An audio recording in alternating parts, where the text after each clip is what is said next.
പുറപ്പാടിൻ്റെ പുസ്തകം 3-ാം അധ്യായം 13 മുതൽ 22 വരെയുള്ള വാക്യങ്ങൾ.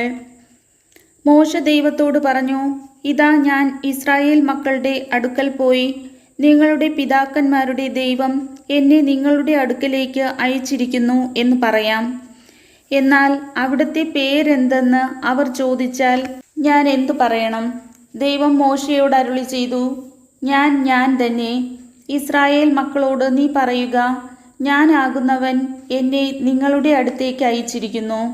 അവിടുന്ന് വീണ്ടും അരുളി ചെയ്തു, ഇസ്രായേൽ മക്കളോട് നീ പറയുക, നിങ്ങളുടെ പിതാക്കന്മാരുടെ ദൈവമായ കർത്താവ്, അബ്രഹാത്തിൻ്റെയും ഇസഹാക്കിൻ്റെയും യാക്കോബിൻ്റെയും ദൈവം എന്നെ നിങ്ങളുടെ അടുത്തേക്ക് അയച്ചിരിക്കുന്നു.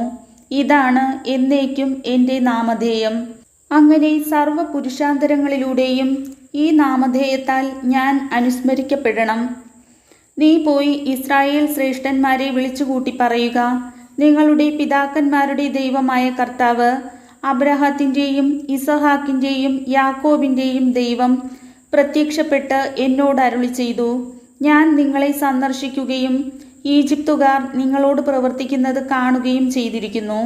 നിങ്ങളെ ഈജിപ്തിലെ കഷ്ടതകളിൽ നിന്ന് മോചിപ്പിച്ച് കാനാന്യർ, ഹിത്യർ, അമോര്യർ, പെരീസ്യർ, ഹിവ്യർ, ജബൂസ്യർ എന്നിവരുടെ നാട്ടിലേക്ക്, തേനും പാലും ഒഴുകുന്ന ദേശത്തേക്ക് കൊണ്ടുപോകാനും ഞാൻ നിശ്ചയിച്ചിരിക്കുന്നു. നീ പറയുന്നത് അവർ അനുസരിക്കും. ഇസ്രായേൽ ശ്രേഷ്ഠന്മാരോടൊന്നിച്ച് നീ ഈജിപ്തിലെ രാജാവിൻ്റെ അടുക്കൽ ചെന്ന് പറയണം, ഹെബ്രായരുടെ ദൈവമായ കർത്താവ് ഞങ്ങളെ സന്ദർശിച്ചിരിക്കുന്നു.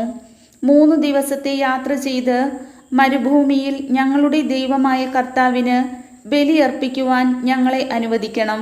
കരുത്തുറ്റ കരം കൊണ്ട് നിർബന്ധിച്ചാലല്ലാതെ ഈജിപ്തിലെ രാജാവ് നിങ്ങളെ വിട്ടയക്കില്ലെന്ന് എനിക്കറിയാം. ഞാൻ കൈനീട്ടി അത്ഭുതങ്ങൾ പ്രവർത്തിച്ച് ഈജിപ്തിനെ പ്രഹരിക്കും. അപ്പോൾ അവൻ നിങ്ങളെ വിട്ടയക്കും. ഈജിപ്തുകാരുടെ ദൃഷ്ടിയിൽ ഈ ജനത്തോട് ഞാൻ ബഹുമാനം ഉളവാക്കും. അങ്ങനെ നിങ്ങൾ പുറപ്പെടുമ്പോൾ ഒന്നുമില്ലാത്തവരായി പോകേണ്ടി വരില്ല. ഓരോ സ്ത്രീയും തൻ്റെ അയൽക്കാരിയോടും തൻ്റെ വീട്ടിൽ അതിഥിയായി പാർക്കുന്നവളോടും സ്വർണവും വെള്ളിയും കൊണ്ടുള്ള ആഭരണങ്ങളും വസ്ത്രങ്ങളും ചോദിച്ചു വാങ്ങണം. അവ നിങ്ങളുടെ പുത്രീപുത്രന്മാരെ അണിയിക്കണം. അങ്ങനെ നിങ്ങൾ ഈജിപ്തുകാരെ കൊള്ളയടിക്കണം. കർത്താവിൻ്റെ വചനം.